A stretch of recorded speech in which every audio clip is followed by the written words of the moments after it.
Good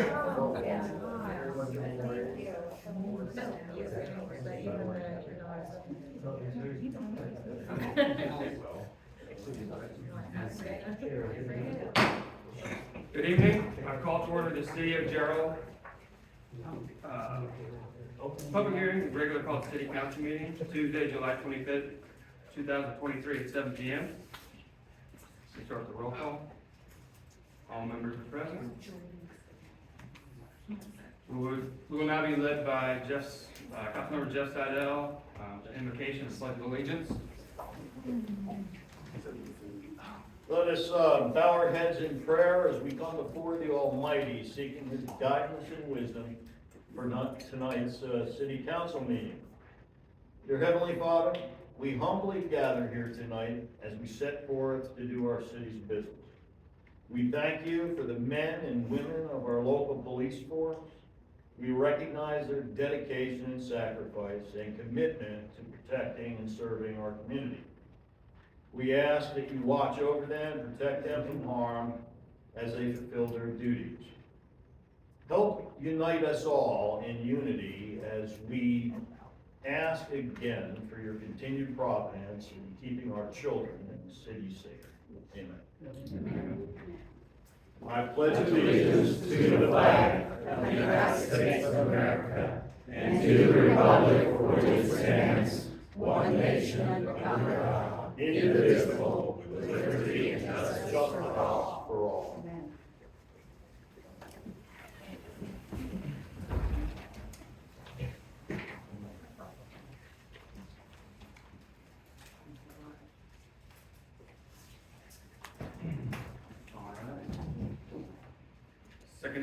Second item on the agenda is public comments. We have a couple here. Start off with Mr. Joe Stevens.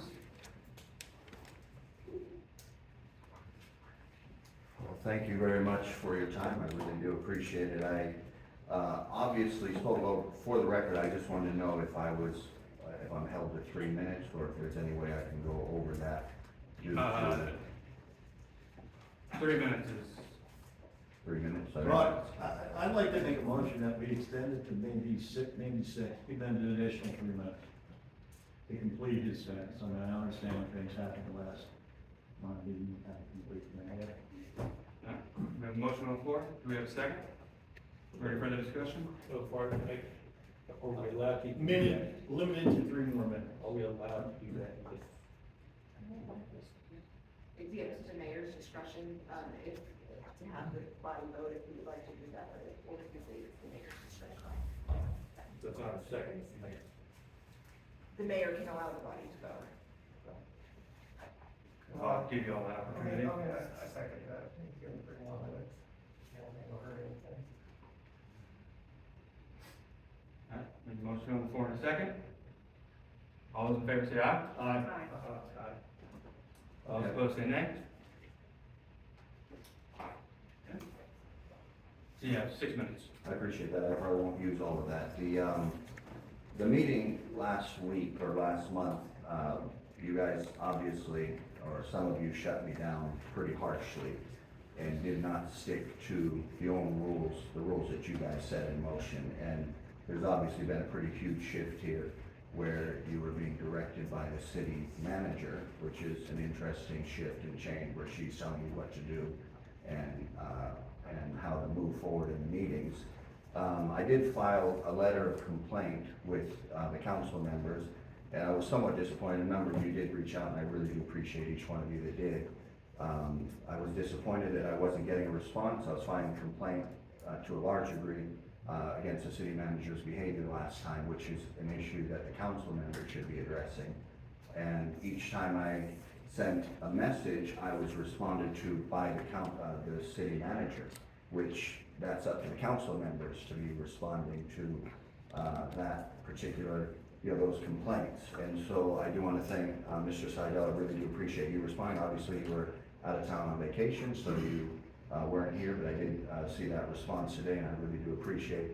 And I know that some of you do want to get to the bottom of some of these issues. I'll just bring up a couple things just for the record, because most of the things I was going to bring up last time are now I'm unable to speak about them because this is a different forum now, because of your refusal to listen. It's interesting that the orange card has been changed. I mean, the wording on the card was crystal clear last time. I don't think there was any confusion. It said the council will appreciate each speaker not on the agenda, limiting an address on any topic to 3 minutes. That is very, very clear. Limiting an address on any topic. There were multiple topics that were there, and I was shut down. Obviously, Danielle directed the mayor to do so. That's on video repeatedly. And then when I tried to speak, she came up and shut me down, then requested for my arrest. Are you shaking your head? You have something you want to say? No? Okay. So she requested that I be arrested, or actually should I say demanded that I be arrested. You're nodding your head? Do you want to interject something? No? Okay. So she demanded that I be arrested, and that was done, right at the back here.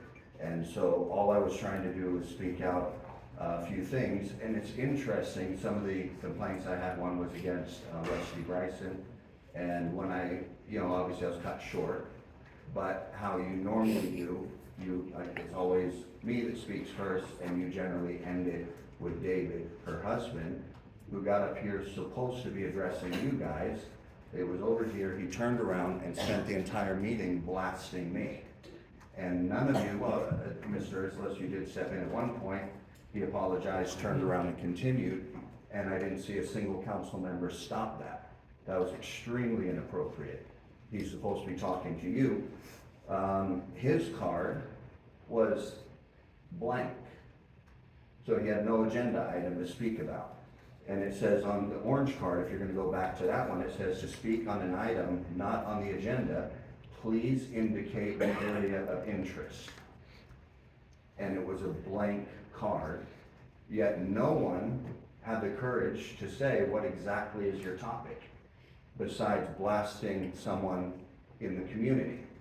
And so one of the things that I spoke about was Rusty posting things on social media leading up to that meeting, which you posted and you emailed things out to people and texted, which I was not pleased about. I only know you in an official capacity. Therefore, any response that you send is in your official capacity. And not only did you do that, but when the meeting was concluded over the next week, you continued to do so. And then you purged your, that's a no? Would you like to speak or say something? You didn't post anything? No, I mean, no, you Oh, you did? And then you deleted your account? Or you purged your account? You didn't purge your account? Oh, that's gonna be an interesting one. So she purged her account and emptied it, went back to just 2 pictures from 2 or 3 years ago. And so these are the types of things that need to be addressed. My only issue of concern was getting people just to be open and honest and have discussion. That has always been my attempt. Whenever I've said anything on behalf or in favor of fairness or dealing with the police department, those are things that go back for months now. This is not a new issue that I've had with the city council. This is something that goes back quite a ways. And from my experience, it's not being resolved. And so I look forward, if Mr. Seidel, what you said in that email, is taken care of, that would be fantastic. I would really appreciate it. And it's not my opinion or your opinion or your opinion. It's getting a third party to come in and address the issue and see where that all stands. And so I do appreciate your time, and I appreciate having the opportunity to speak. And so from here forward, I would always say that I'm here to serve the city. I love the city of Jarrell. I appreciate you as a mayor, and we've had great conversations, and I do look forward to moving forward and putting things behind. But I will say that things are gonna be done fairly. There's not gonna be demanding arrests and shutting people down just because that's what you want to do. The city's not pleased with that. And this is not just my opinion, this is from a large number of constituents. And so, smiling about it doesn't really help your agenda, but I would hope that you take it to heart. So thank you very much for your time, I appreciate it. Thank you.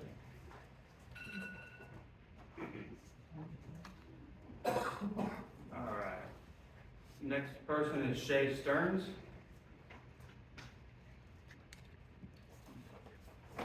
There's going to be some similar comments, Mr. Mayor, City Council. I wish to thank you for your willingness to serve our community. I know it's not an easy task. I am here to address the incident that Joe was just talking about. He came to the council to address several things, but was only allowed a total of 3 minutes, which is fine if that's the rule. But if at a previous meeting, someone was allowed to talk for 7 minutes and he was not stopped, that's wrong. If you have rules, then the rules need to be consistent for every person, every meeting. The man following him got up and instead of addressing the city council was allowed to shout and rant at the previous man. He was not stopped by the council for his inappropriate behavior until he made his point. That was totally unacceptable for this mayor and council. Most of you sitting here have been elected by the people of this community. The city manager is not an elected position. I found it interesting that instead of the mayor running the meeting, the city manager was taking that position. It is my understanding that a city manager is a hired position. The duties of the city manager are to carry out the city council's decisions, oversee all employees, execute policies, and manage the budget and monitor city operations, and serve as a liaison with the people of the community and the city council. I fail to see where any of those categories allow her to direct and run a meeting. Not to mention her flaunting her, what she thought was authority to remove the first man from the meeting, and don't smile at me.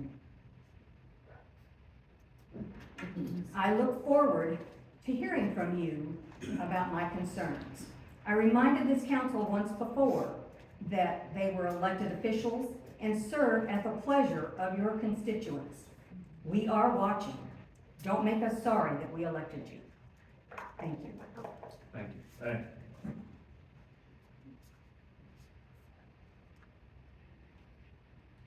And last, David Bryson. I'll just talk from back here, that'd be all right. Just close Good. it. Don't be a podium, sure, yes, sir. First and foremost, I want to commend our city council and our city, I'll get it in a minute, city manager for the job that's been done over the previous years. There's been times when maybe we didn't work as a team, but then again, the majority of the time, our council has worked as a team, and I commend you for that. But it reminded me of a story and about an eagle. You know, an eagle, nothing ever attacks an eagle. I don't know if you knew that, except for one bird. There's only one bird that will attack an eagle, and that's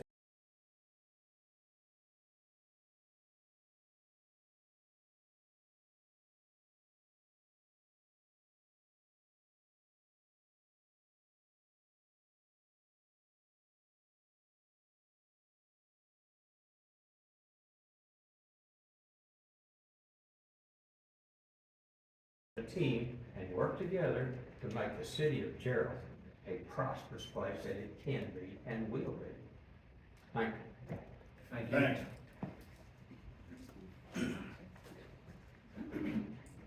All right, and we have Angel Nazal, speaking about agenda item number 1.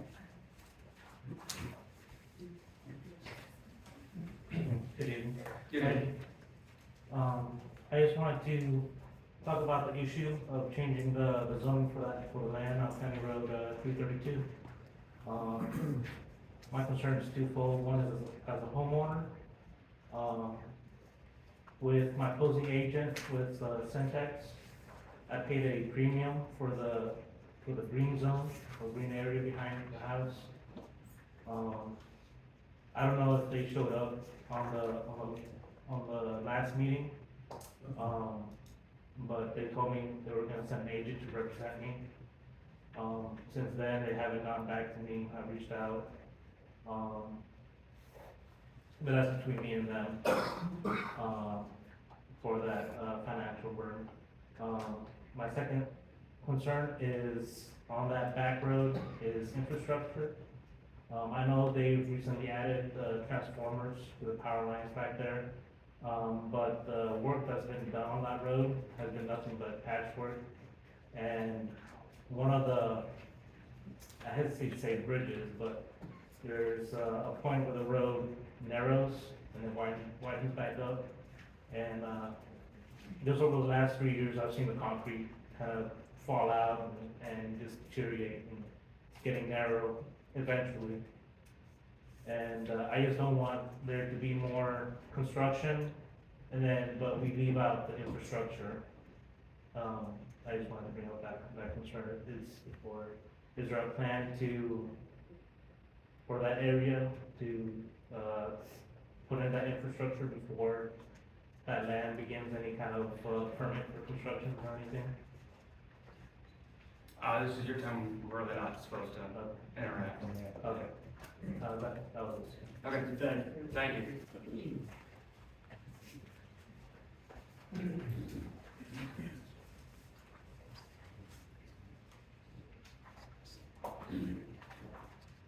Okay, moving on, agenda item number 3, public hearings. Agenda item 3.1, we're gonna open a public hearing to consider the request of Emperor Jarrell Elite Valley Agula to change the zoning of a 51-acre tract of land in the Isaac Bunker Survey number 54, New County Road 332 and Park Meadow Drive in Jarrell, Texas, 7537, from AG to MF2 and SF3. Mayor and Council, the following item is a rezoning of 51 acres. The tract is on the east side of 487 near County Road 332. It's also referred to as the Brook Meadows subdivision. It was previously annexed in 2022 as such. So to answer the question regarding infrastructure, Jarrell Schwettner Water would be the water provider. They have very similar standards to us, so water would have to be, all the new infrastructure would have to be upgraded to from what it currently is. Sewer service is provided by the city's parallel trunk main that goes to the plant. It's just on the northeast corner of this tract. Williamson County is working on some improvements to County Road 332. There have been some conflicts. There's a few utility providers along 332. So it's been a process, but it is in the works, and we've all seen approved plans on the staff level to work through those conflicts and what it looks like. Specifically, at the Planning and Zoning Commission this month, the multifamily section of this ordinance was removed. They would now like to only proceed with SF3. The applicant has pulled out multifamily section, so it would be conducive to abutting uses.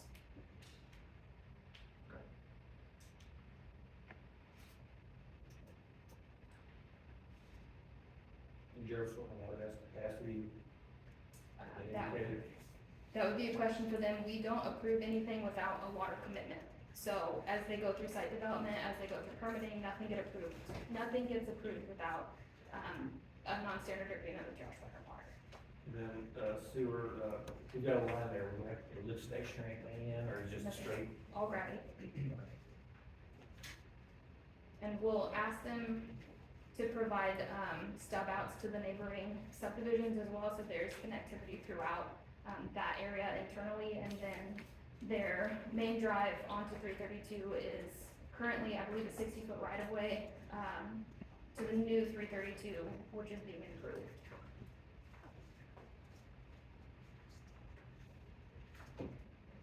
There's no issues with floodplain.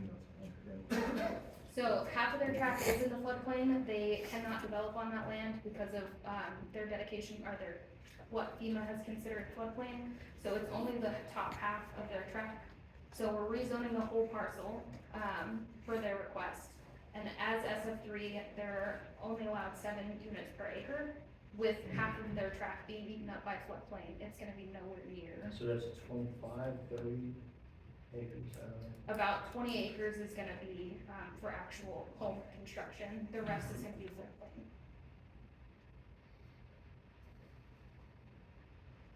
When you say the top half, what do you mean by the top half?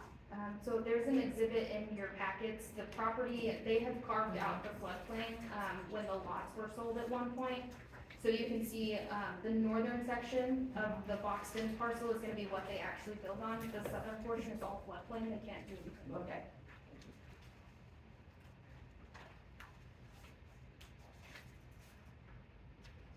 Where's your house at, sir? It's on, the Bedford Falls, it's right, my house would be that little regular corner structure. Okay. So you okay? Yeah. Well, that's where the power line stakes are, there, behind the house. I guess that's part of the meeting.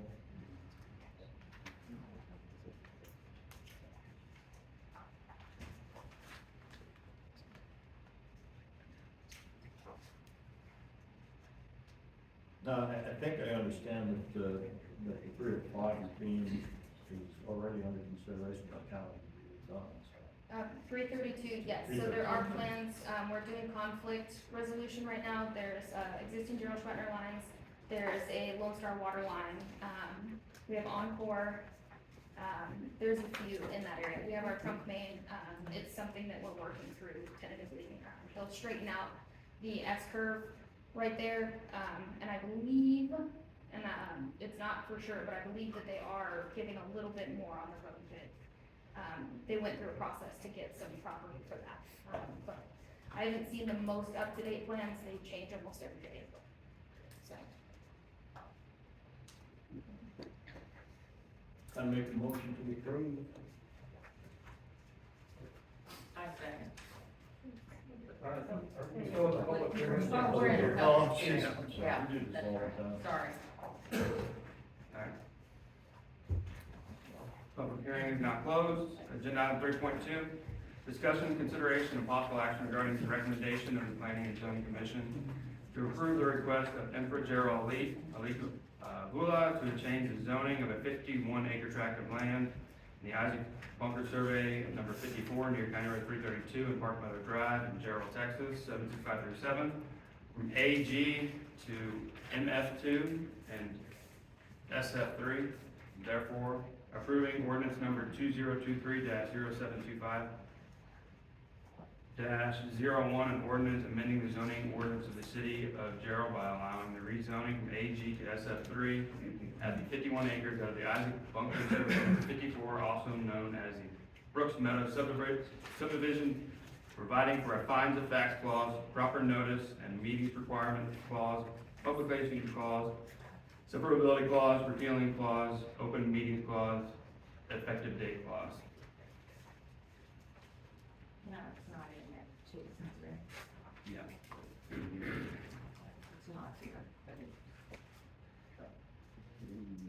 Jim?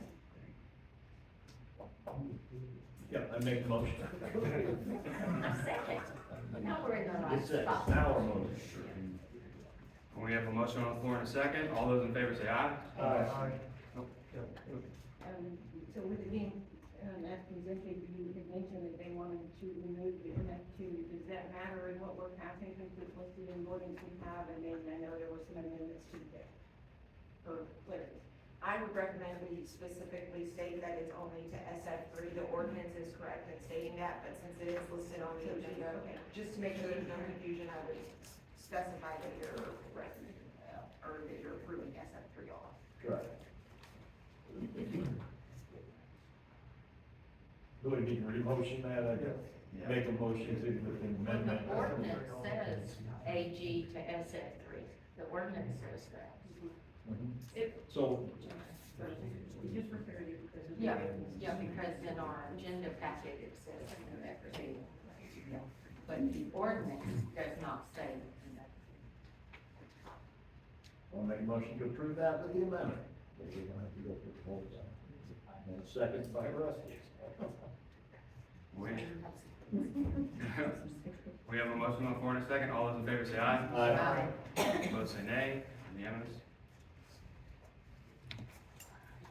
Agenda item 3.3, we're going to open a public hearing to consider the request of Tate Endeavors to change the zoning of a 10.085 acre tract of land in the Isaac Bunker Survey number 54 located on Hugh Smith Lane and F.B. Swetner in Jarrell, Texas, 76537, from C3 to L1. Mayor and council, the following item is a zoning change to I-1, at the Cornhill Business Park located at County Road 313 and IH 35. The tract was annexed in 2021, and the proposed use is warehouse, light industrial. Water is to be provided by Jarrell Tract Water Supply through an agreement that was done at the time of annexation. And the Sonterra Mud has agreed to handle their release water, given the location of it being closer to them than us. At this time, we're looking at traffic mitigation. I know that's been a big concern in that area. We can address it at time of site development. At the moment, we can't require much because of the way our code is written. On the Planning and Zoning Commission meeting this month, they recommended conditional approval. There are still some concerns about meeting fire flow requirements. So the recommendation from Planning and Zoning was conditional approval based on city approval of fire flow and what that looks like. So it would be dependent upon them checking all the boxes. So the fire marshal has to agree, city staff has to agree, city engineer has to agree, and that is what would trigger the zoning change after all of those criteria have been met.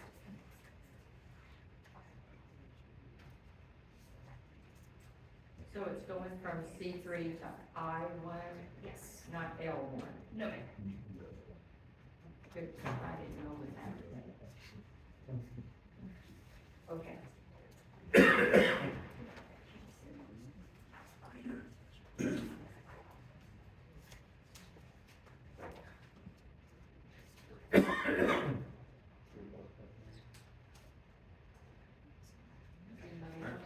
Yep, we're gonna close the public hearing.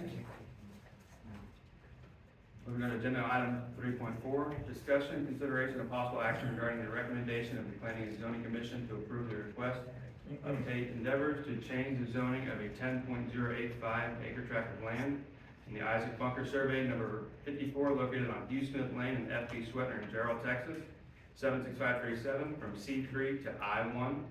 Therefore approving ordinance number 2023-0725-02 and ordinance amending the zoning ordinance of the city of Jarrell by allowing the rezoning from C3 to I1 at 10.085 acres out of the Isaac Bunker Survey number 54, also known as Lot 10 of the Cornhill Professional Park, providing for a findings of facts clause, proper notice and meet requirements clause, publication clause, severability clause, repealing clause, open meeting clause, and effective date clause. And if there's no discussion, I'll make a motion to approve. I'll second. We have a motion on the floor and a second. All those in favor say aye. All those opposed say nay. Unanimous. All right, agenda item 4, consent agenda items. Make a motion to approve as presented. All right, we have a motion on the floor and a second. All those in favor say aye. Aye. All opposed say nay. Unanimous.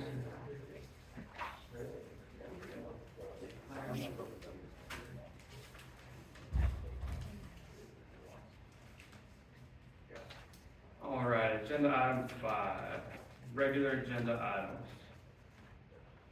5.1, discussion, consideration, and possible action regarding the recommendation of the Planning and Zoning Commission to approve the final plat for Hunter's Glen Phase 1. Mayor and council, this is the final plat for phase 1 of the Hunter's Glen subdivision. It's located on County Road 307, just north of County Road 305, just north of the new school. They're in the process of development. This is one of those boxes that they need to check. The Planning and Zoning Commission did recommend approval this month as well. All criteria required by our code of ordinances has been met, same with our development standards. All the boxes have been checked, so.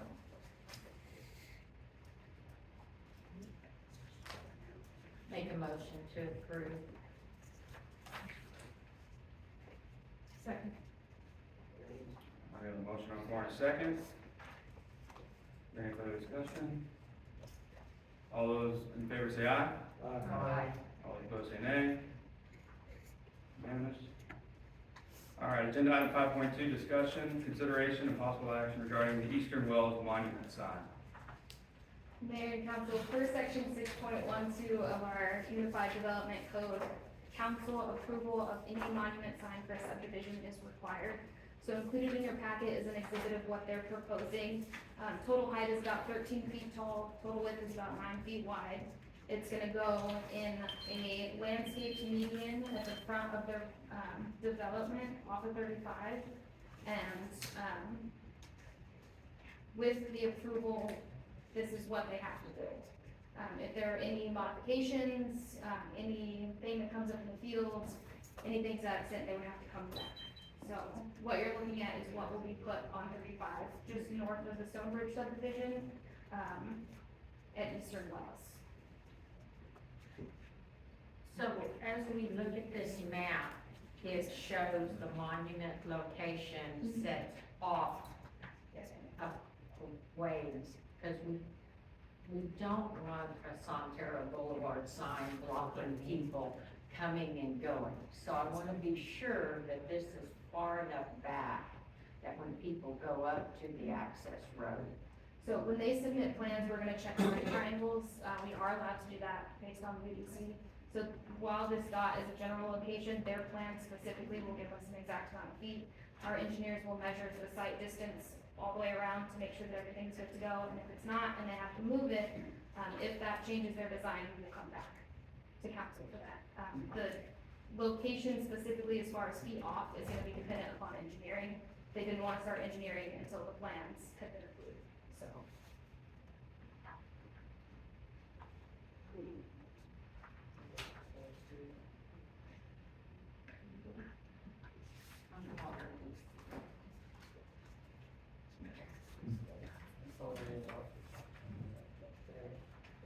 This is really no taller than any of those signs around, like, No, I believe the one that we approved for Stonebridge was like 25 feet.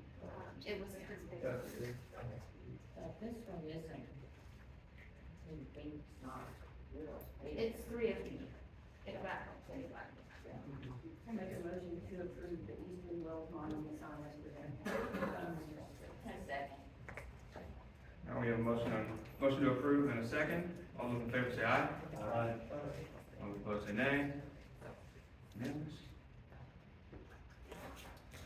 All right.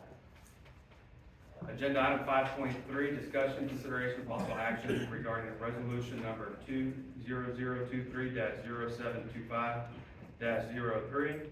A resolution setting a date, time, and place for one public hearing on the proposed annexation of certain property by the city of Jarrell, Texas, and authorizing and directing the mayor to publish notice of such public hearing on proposed annexation for a 24.71 acres out of the Edward Parsons Survey, abstract number 494, in Williams County, Texas. Mayor and council, back in November of 2021, a gas station, the Foodies gas station had approached city council asking for zoning. There were multiple meetings when this topic was brought up. We did approve an ordinance saying that they could have their zoning to do the gas station if they agreed to annex it to the city. So they've been engineering, they've been designing, they're ready to go. We have the zoning ordinance, this is the annexation which would trigger the zoning, and then it would allow them to move through the development process. and we run sewer and water there, right? No, sir, they're gonna do septic and the water's gonna be provided by Josh Water Water. And again, we don't approve anything until we have a signed contract from them for Josh Water Water.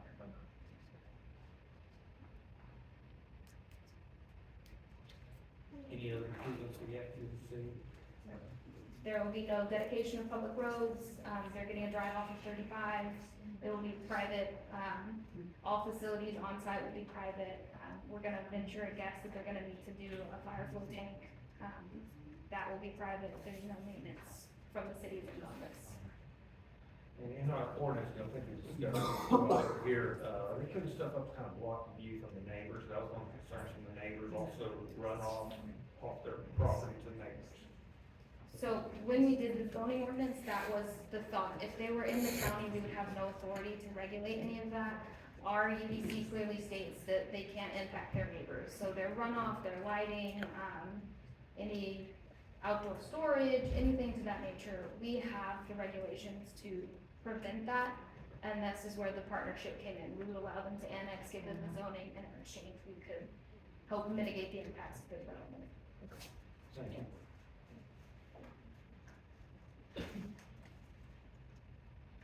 I'll make a motion to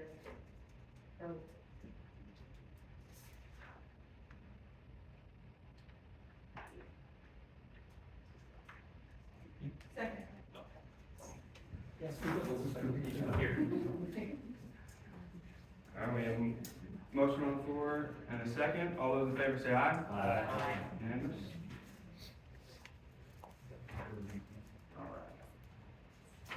Agenda item 5.4, discussion, consideration, and possible action regarding the ordinance number 2023-0725-04, an ordinance of the city of Jarrell, Texas, ordering a general election on Tuesday, November 7th, 2023, for the election of the Alderman Place 3, Alderman Place 4, and Alderman Place 5 for said city, providing for the participation by city in agreement with Williamson County Elections Administrator and other participating entities, allowing Williamson County to handle such elections, providing for the conduct of the elections, resolving other matters incident and related to such election, providing for an effective date.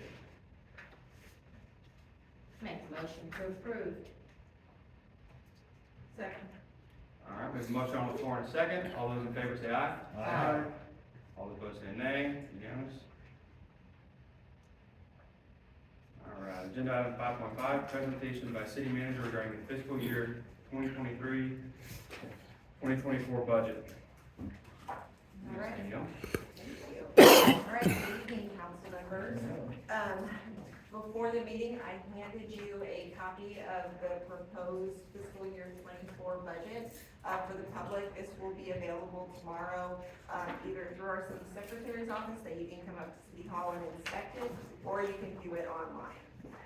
So I shared with the council that I think it's important that the budget is delivered in public, and the first look at the budget comes with a narrative, because there's a lot going on in here, and so if I can kind of walk you through what's going on in the budget, that will help as you review it. But we'll have the next couple of months where we can spend as much time as this body would like reading through this and making changes. This is just kind of the first proposal of it. With it being, I've only been here for, I think this is going on week 6, it's difficult to know the priorities of the council, so I've listened to what I have heard and attempted to put together a budget that addresses your priorities. So we'll go to the next slide.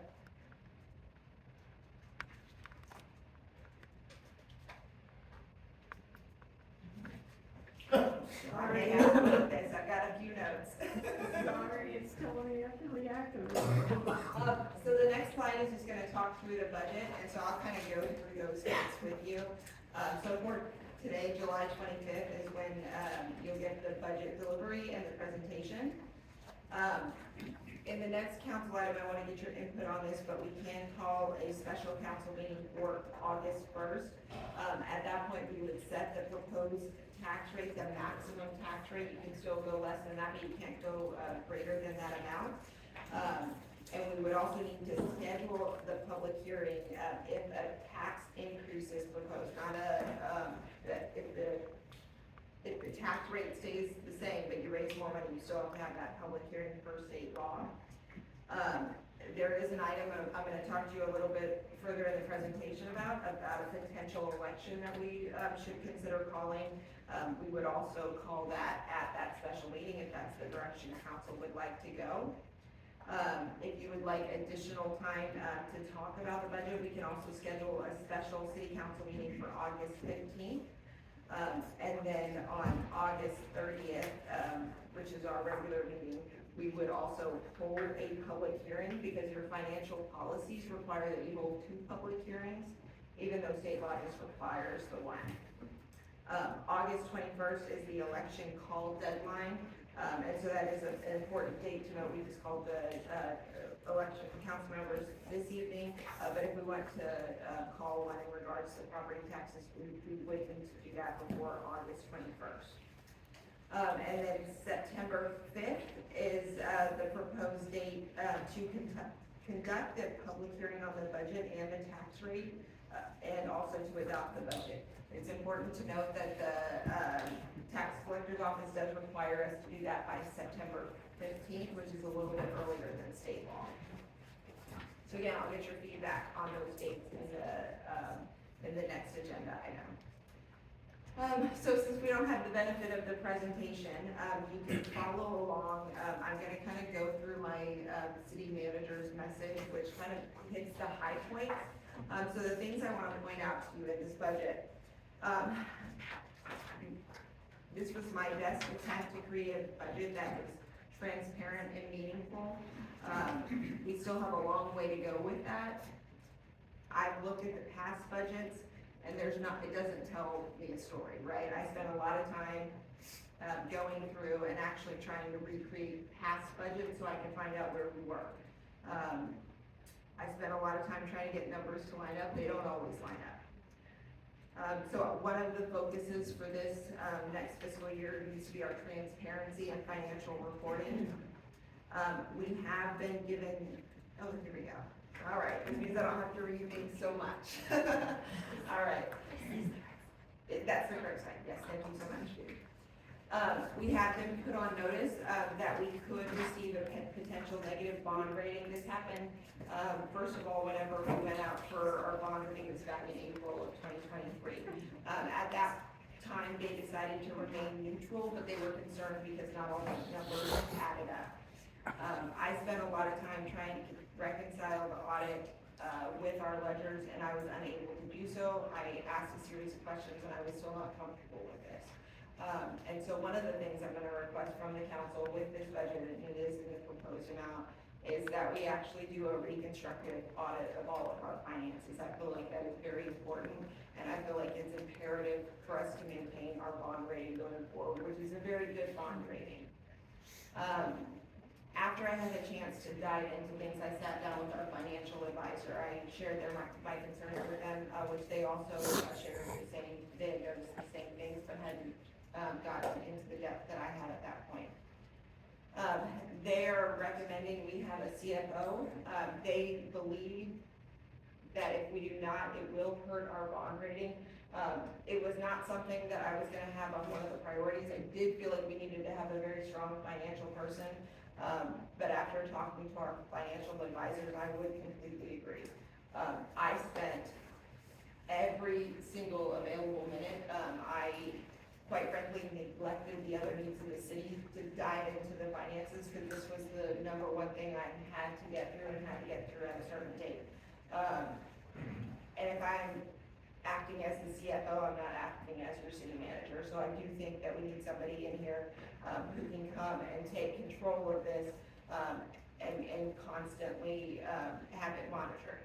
Now, I also want to say, I'm giving you guys a lot of bad news. There is good news within all this, but I also want to definitively state that our staff has been nothing but helpful. They have provided all of the information to the auditor, so there's nothing that was going on at a staff level that contributed to any of this. Some of this was direction of how we were treating our end of year. Instead of continually reconciling the funds, we just kind of wiped it out for zero. So I just want to stress that if you're looking for somebody, it's not, the audit should always be able to tell us what our fund balance is, but as of today, I cannot tell you what that is. I can tell you how much money we have in the bank, and on the last page of the budget booklet, it will very clearly show you what we have in investments and what we have in bank balances. Not knowing what your fund balance is completely unacceptable. And that's why, some of the rating agencies have said that they won't rate us again, or we will get downgraded if we go up for rating until we reconcile this.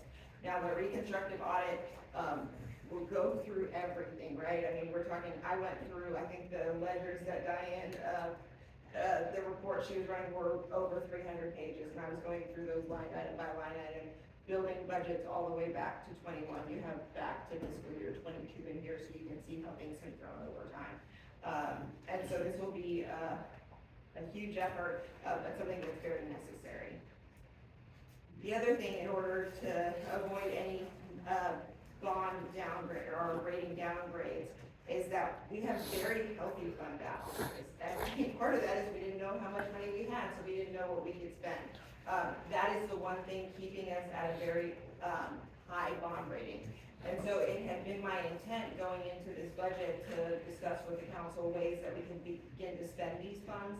But our financial advisors have advised until we go out to the rating agencies again, and they've, given us favorable ratings, that we maintain that fund balance so that we can make sure that we do not get downgraded in the future. And so we have a very healthy savings, and so that's something that is incredibly positive. Normally, when you see all these other things I'm pointing out, that would not be the case. So it was, as I'm going through this, it's very much this mix of there's a lot of hope, there's a lot of great things going on, there's a lot of things we can fix, but quite frankly, the things we need to fix are pretty easy to fix, and we can do that. One of the things that we're seeing, there's a lot of funds or loaning money to each other. That's not something you want to see, except in very specific circumstances. And so that's something we'll have to watch going forward. We do appear to have been spending, let me back up a bit. Our bond funds are all in our capital projects funds. They're not separated out. That makes it very difficult to track them. I had the intent to go in and set up additional funds to keep this straight and separate.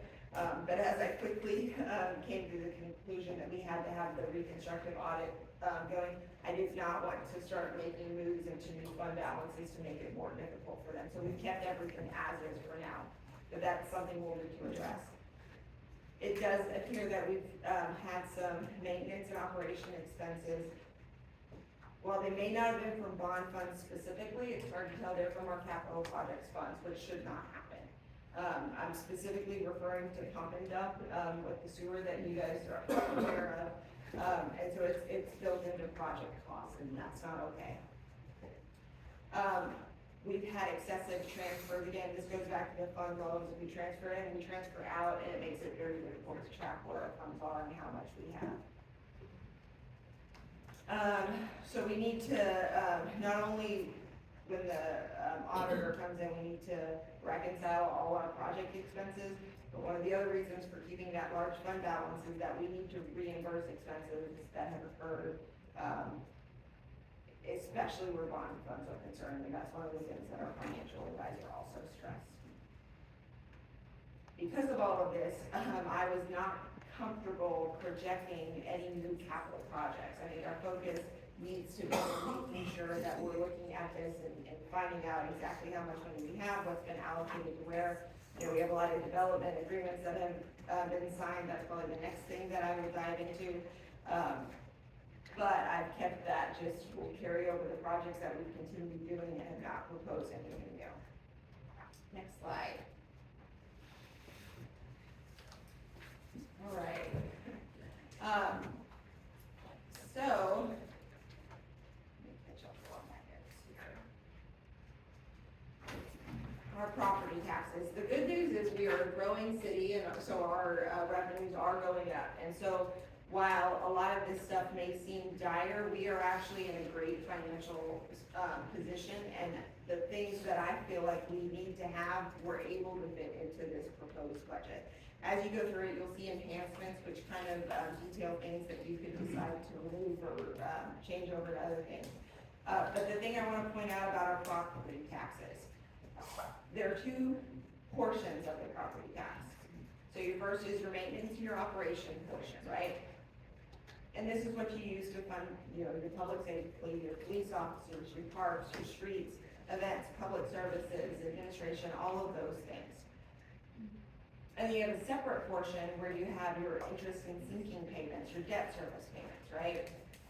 And the general fund is not for utilities, right? Utilities are an enterprise fund. They should be self-funding. They should be healthy enough to take care of themselves, right? They should be so healthy that they actually pay the general fund for the services they provide, right? Because using myself as an example, I'm in the general fund.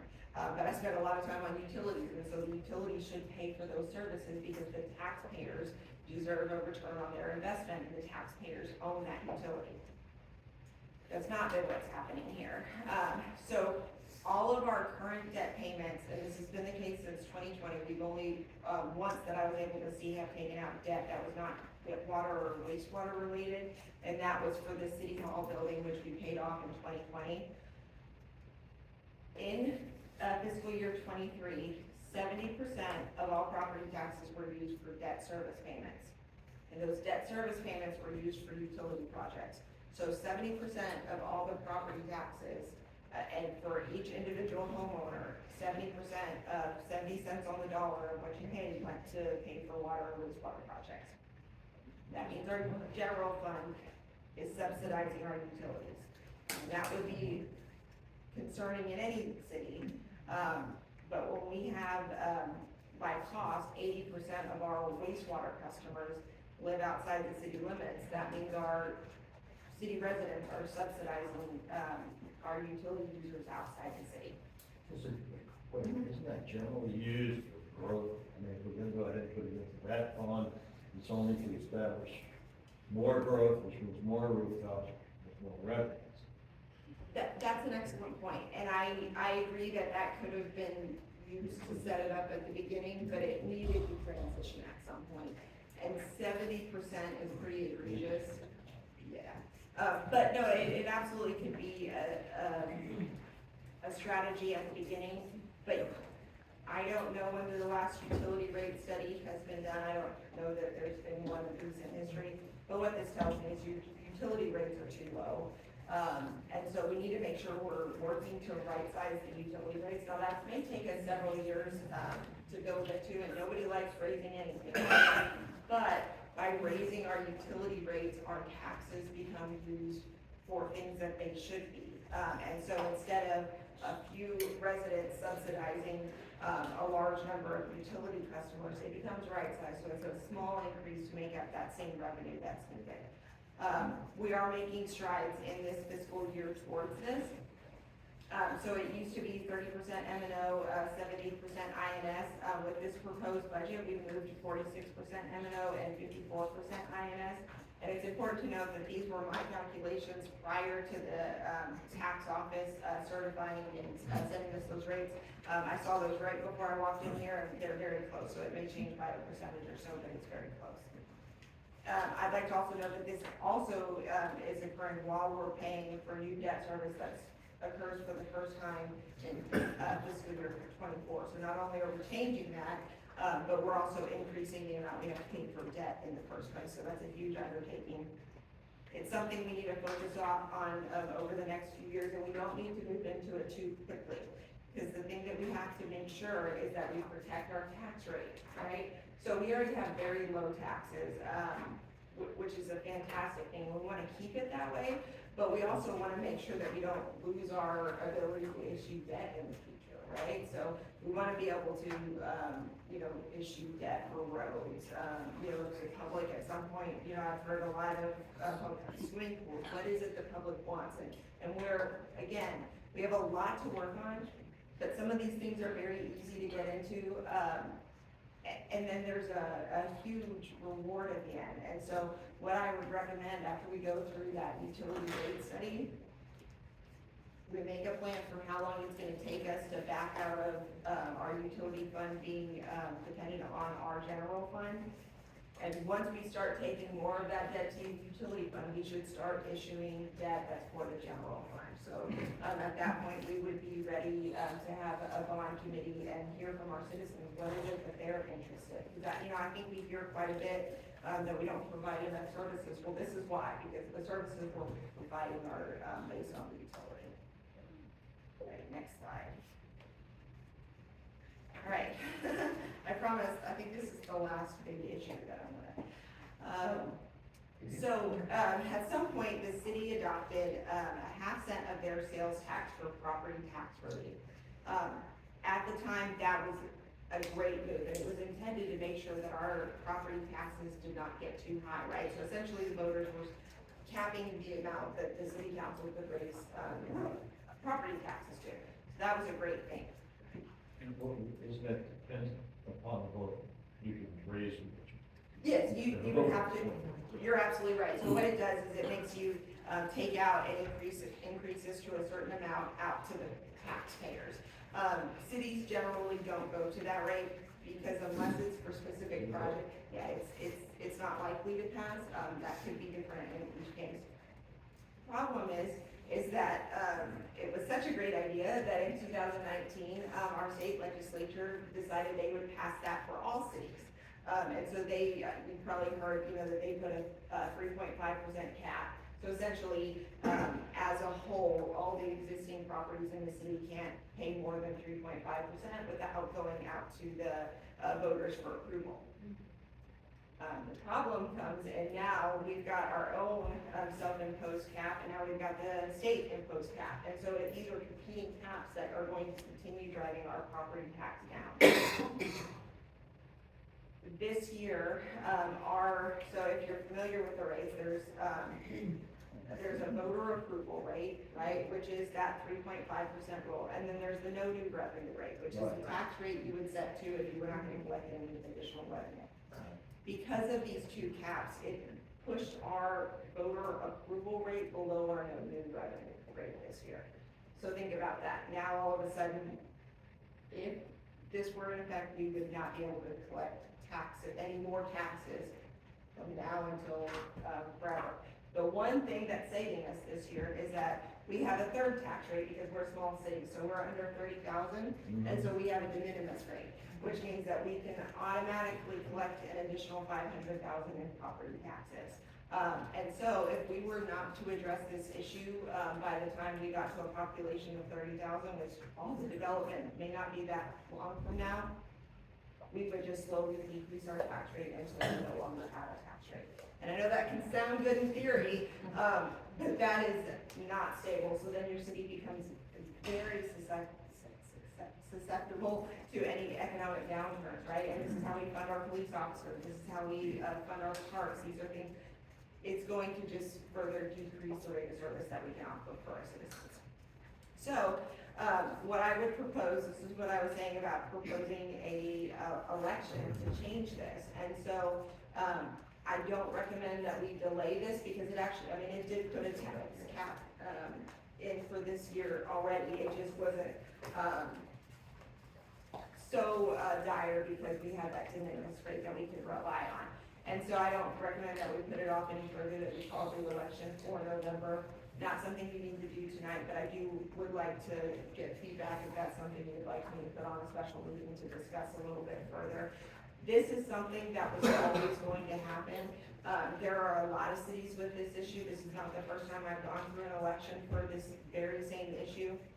It's just that because our our sales taxes are going up so high, it happened very, very quickly. And so, in fact, the tax collector actually had to email us and say, are you sure your sales tax numbers are correct? Because they had gone up so much. So that's a positive. It is something that we'll need to make sure that we get out there and we explain to our residents, and something that those of you listening here tonight can make sure that people are aware of. It's not going to increase the taxes, it's just going to allow us to be subject to that cap with the legislature put on us. Okay, so now the next slide. One other thing that I want to bring to the council's attention, there is no TERS calculations in our tax rate because it was never, it was not implemented correctly. It was not sent to the WCAD for it to be considered. This is something that we should talk about in the future. With that property tax and sales tax election that I just mentioned, we have to be very careful. For some reason that doesn't pass and we're further restricting our property taxes by TERS, that could be very detrimental. So I think we need to kind of reevaluate this. The other thing is, it's my opinion, if the county is not participating, there is no reason for us to limit our own taxes. That's all it is. Unless the county gives their taxes, you're taking the same amount of taxes from the city and you're simply putting an additional restriction on there. And we could do the same thing with our normal property taxes going forward.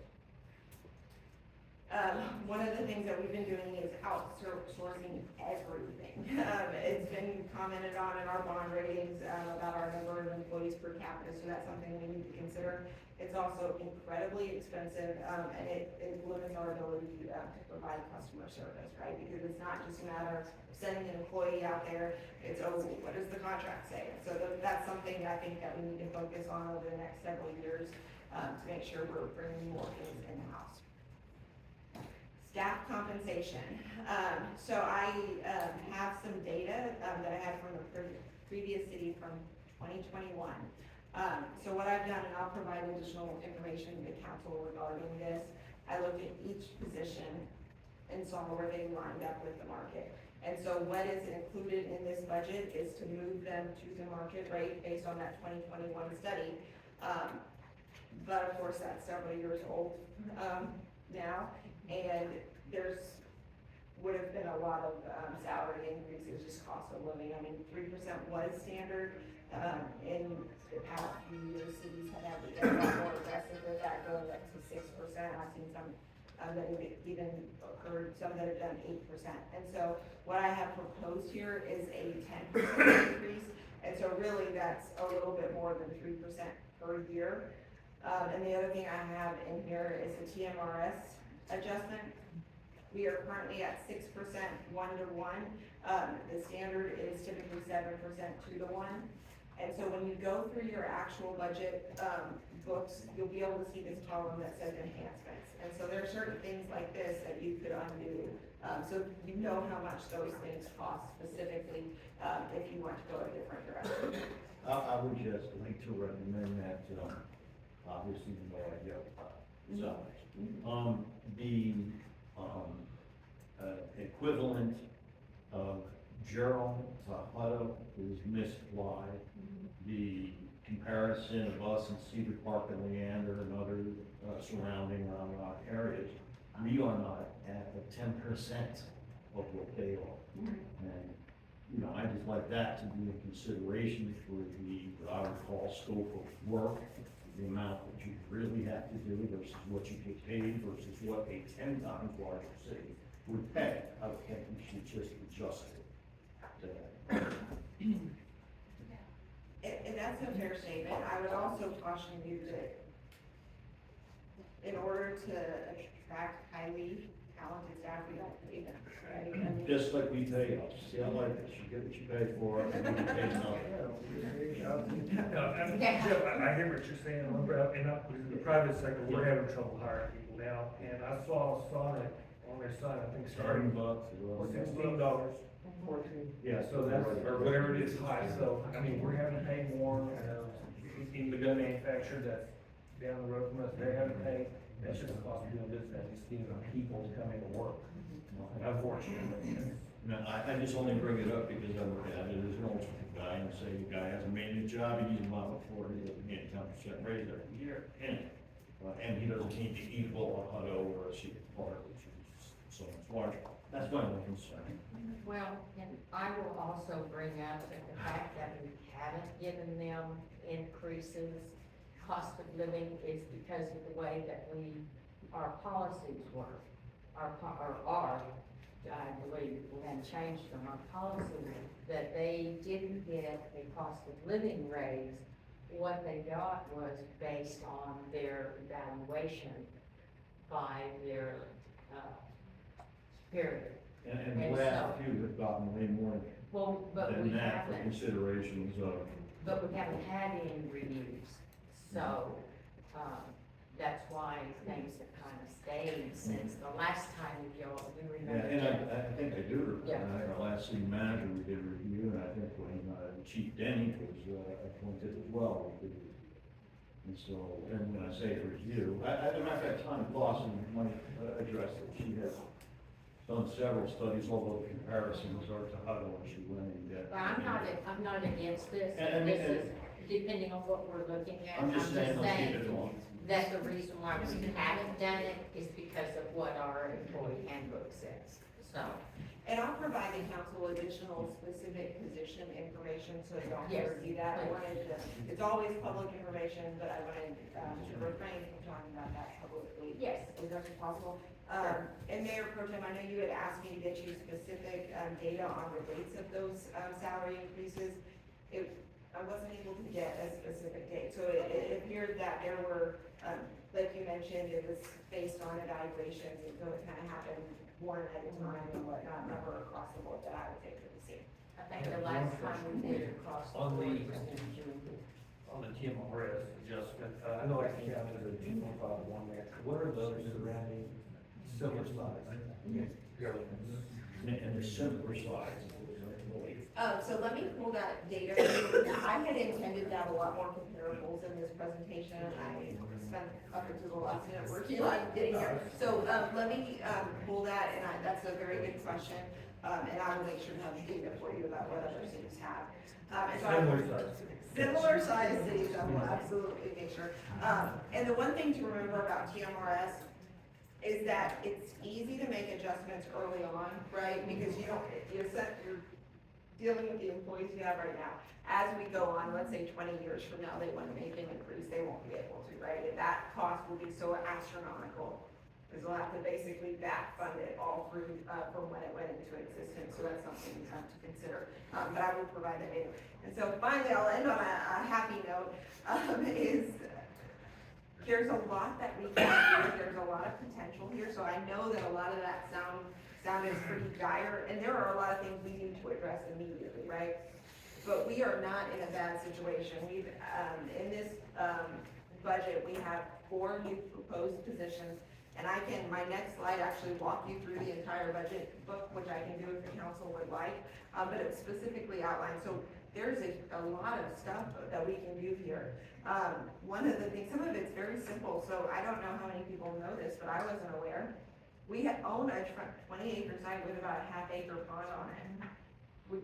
From my understanding, we only have one park within the city, so why do we not clean that up and allow that to be used for recreation? And so in the budget, there's money for cleanup, there's money for a sign so that the public know it's there, but that's minimal cost, and now having a very nice recreation place for the public. And then also, as we talked about future bond issuance, I mean, we could put a trail there, we could do all kinds of things to make it, better for the public. The next 2 are completely, I threw these in here because I continue to hear that we don't have a sense of community, and the public wants events. So I did put money in there for a fireworks display, if that's something the council is interested in doing. Again, these were my best attempts at what the council might be interested, so please feel free to change those. And also a holiday tree. I purchased one a couple of years ago, it was 30 feet tall, it's pretty impressive, and it cost about $35,000, and that tree will last till the end of time. And so we do have found a contractor that could put it up for us, but that would be a simple way. Right now, we don't have a lot of staff, so actually staffing events is hard. But things like a fireworks show, that's something we hire somebody to come in and put that on for us, but that's still a sense of community. And I'm hoping that nonprofits or community organizations might want to host an event there, it becomes a positive for them as well. Same thing with the holiday tree lighting. It's something that we can have out there. It's something that has a huge symbolic meaning to the community, and something I think that will be noticed. Something we could ask, maybe our high school band to come play at the lighting, things like that. I think it's just a great way to let the residents know that, hey, there are services we can provide. It's time to move into an era where we're talking about quality of living. Because if we're not going to move into those things, what's the point? We can either be a utility or we can function with full city services. And so it's up to the council if you'd like me to further walk you through the budget, but the rest of the slides, if you want to go forward a couple of slides, it really just shows you, it's going to be hard to read on these big screens. But each fund will have a summary, and then a little graph showing you how our revenue is collected. You'll see there, you'll get your fiscal year 22 actuals, your 23 budget, your 23 projected, your 24 base, and enhancement, and then of a budget. Now, if there's a cost increase, let's say, for instance, the bond, Rate score. yeah, the debt service payments, that won't be an enhancement because you already made that decision, you don't have the chance to reverse it. But if it's an enhancement, it is something that you can technically reverse out of. And then if you scroll forward, every fund will have the revenues, and then if you scroll forward more, the general fund's gonna have the most divisions. And then, maybe back up one more time, sorry. Are you able to easily back? Okay. You'll see that I kind of outline everything that we've done here. Sometimes there's enhancements, sometimes there are considerations, which is a positive way of saying something to be concerned about. And so it just kind of goes through all of these. And so it should be a document that makes it a little bit easier to understand what you're looking at. For the public, it's all laid out exactly what we're doing, what we're spending money on and whatnot. So again, I'm happy to walk through this step by step, but I don't want to read this to you if the council Yeah, and- would prefer to just go. Yeah, and I don't think we need to go through it, I think we need to digest it a little bit. Yes, so I agree. before we go. I think we I'd just like to say two things. One is obviously you can't spend more than you bring in. We've done an absolutely excellent job of doing that. Okay, I also think that on a quarterly basis, I was talking to Dan about that, on a quarterly basis, Diane, you probably, we would adjust, so we would have an accounting and adjust those numbers. As long as those numbers, and we're comparing it to the physical audit, as long as those numbers are within a certain percentage, I'm gonna throw out 5, I may be wrong, as long as they're within that 5%, adjustments can be made every quarter, and we can move things around to make sure that we're on track and we're in agreement as to what we're spending it on. And for example, if the utility fund gets used, it may get used for certain purposes that could be changed at the same time. I recognize and observe what you're saying about how utility fund. But I think I'm gonna echo what Ms. Bryson has brought up in the past, how we sit and get an audit that is absolutely clean, beautiful, and wonderful, and couldn't be any better. And then at the same time, say we don't have funds who are in the wrong place, whatever. So it's something we need to digest. Well, and you definitely have funds. If you turn to that page of your booklet, this is a conservative budget, and of course it's balanced. I would never bring you a budget that was not balanced, but I was very conservative on my projections. But this, if you go to the last page, it shows you exactly how much money you have in the bank. Now, not all of that is available funds, right? Because we're going, yeah, we're going, we're constantly spending and bringing in revenue, so that's a constantly changing number. When I say fund balance, that is your true allocated number, and that is the number we cannot get to right now. It's gonna take a lot of work to get to that, yeah.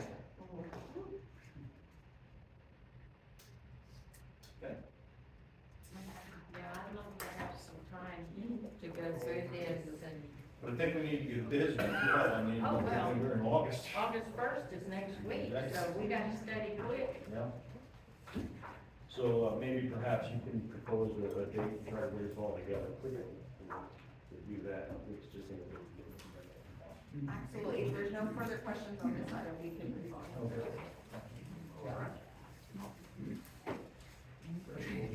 Thank you for the detail. Very thorough. Right, Madam Secretary, is it possible for us to get that, second page of the presentation up there that'll have that budget calendar?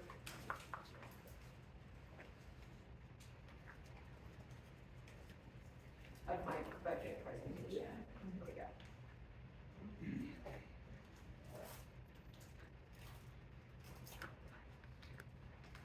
All right. Agenda item 5.6, discussion, consideration, and possible action regarding the schedule for the fiscal year 2023, 2024 budget.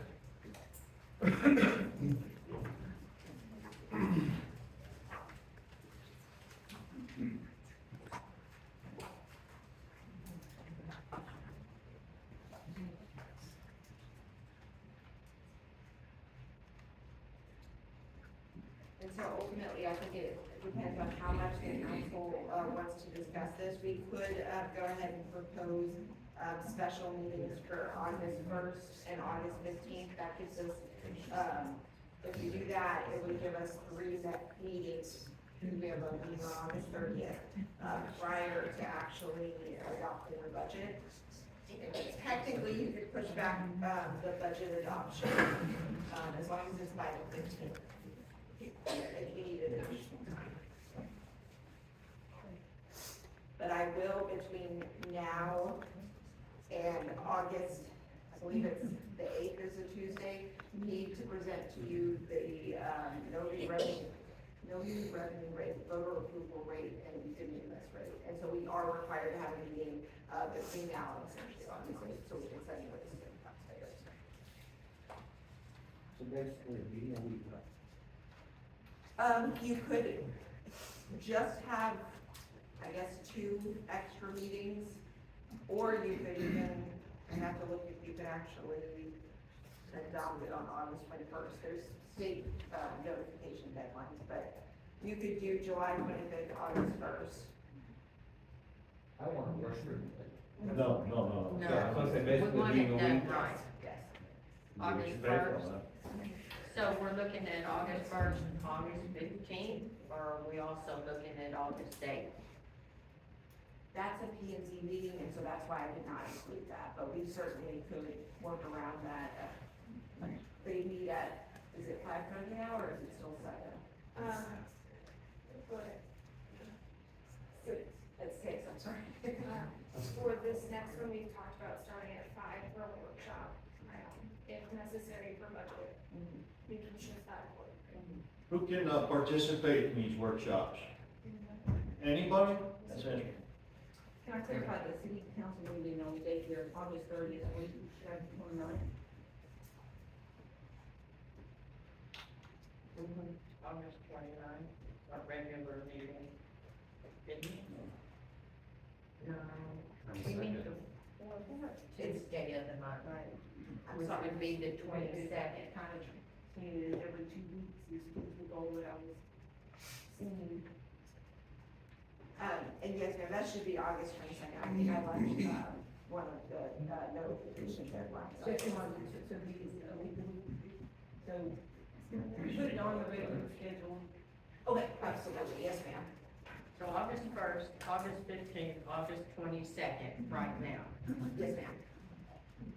And then we could also, August 29th, if we wanted an extra one, and we can schedule that. Right. So that's a 10.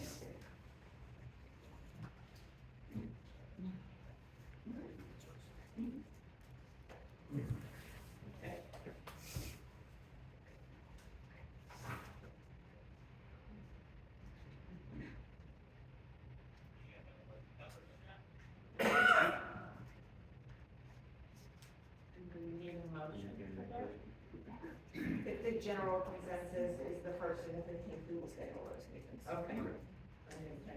No action.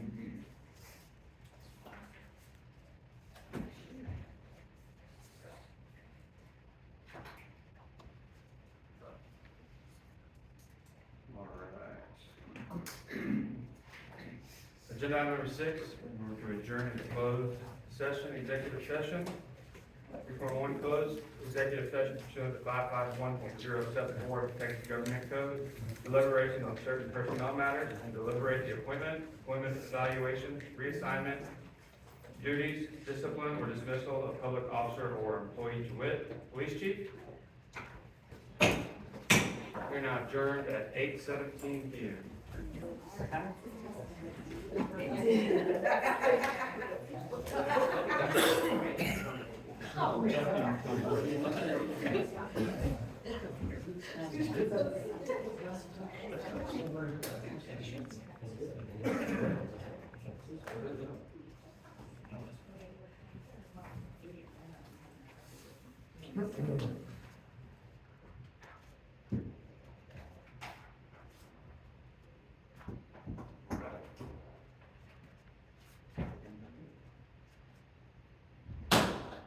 Jarrell City Council now back in session at 9:01 p.m.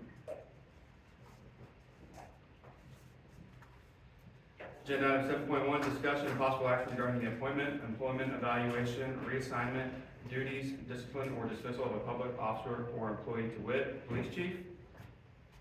We have no action.